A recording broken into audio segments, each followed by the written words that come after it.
When I see clients, one question I often get is, Keisha, should I test my blood sugars?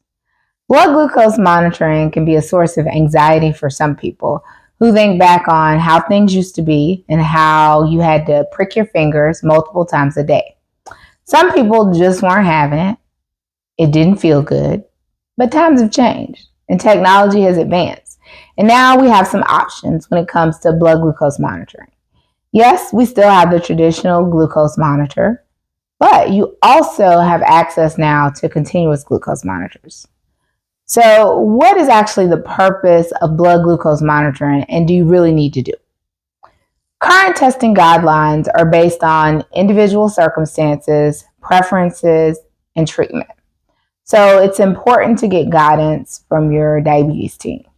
Yes, I'm a part of your diabetes team, your online diabetes team, but I want you to check in with your personal diabetes team that knows you on a personal level. I will note that if you are taking insulin, you most certainly should be monitoring your blood sugars. Blood glucose monitoring is a tool. I'll use my dad as an example. My dad is an HVAC mechanic, and he has this big tool bag, and at times he needs specific tools to get the job done, but not all the tools work the same. I like to think of blood glucose monitoring as a tool in your bag. It is one specific tool, and it can help you identify what your blood sugars are in real time. It can help you solve problems.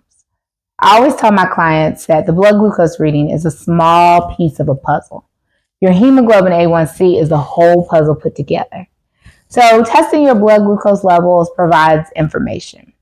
And this information, as I stated, can help you solve problems and discover what impacts your blood glucose readings. Blood glucose monitoring can help you make informed decisions, including how food, how stress, illness, or exercise impact your blood glucose readings. Monitoring will also help you adjust your daily habits and routines and help promote behavior change. It helps you see when something may need to change or when you need to talk to your healthcare team. So now that you know the why behind blood glucose monitoring and why we test our blood sugars, there are two primary methods for testing your blood glucose levels.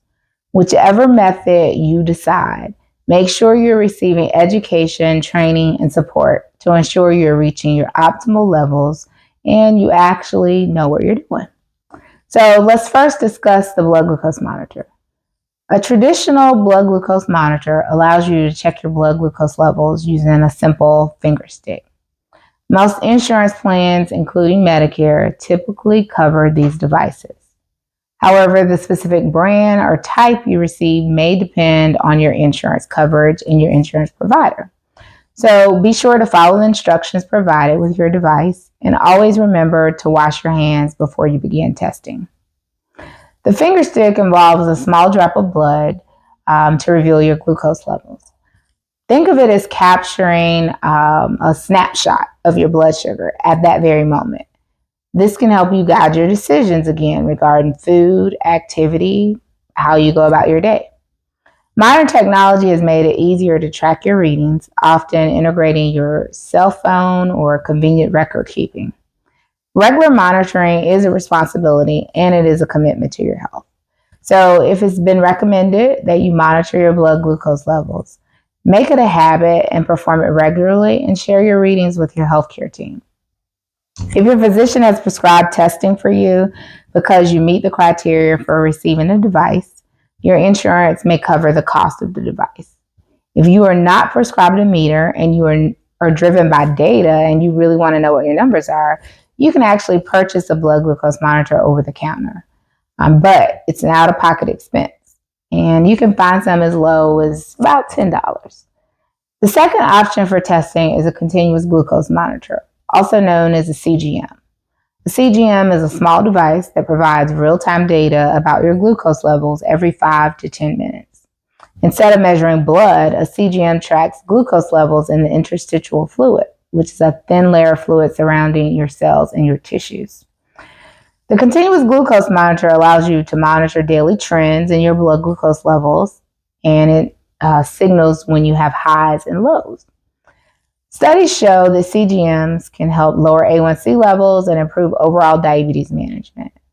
CGMs can be suitable for managing type 1 diabetes, type 2 diabetes, or gestational diabetes. If you have Medicare or private insurance, you take insulin, or you have a problem with low blood sugars, you may qualify for a continuous glucose monitor. There's also a CGM now that you can purchase over the counter without a prescription. But once again, I encourage you to discuss this with your medical team to see what's the best option for you. Everyone with diabetes has the right to access technology.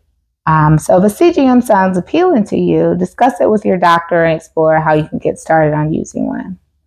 CGMs can be a great way to check your blood sugars, but remember there are times that you'll need a traditional glucose monitor to test, especially when you receive those high or those low alerts from the CGM. I hope this information was helpful and informative, but I want you to remember that blood glucose monitoring is not just going to magically make your blood sugars go lower.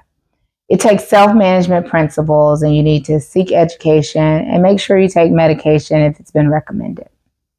So I hope you found this information helpful, and thanks for coming back again this week, and I'll see you next week, same time, same place for a new episode. Thanks and have a great day.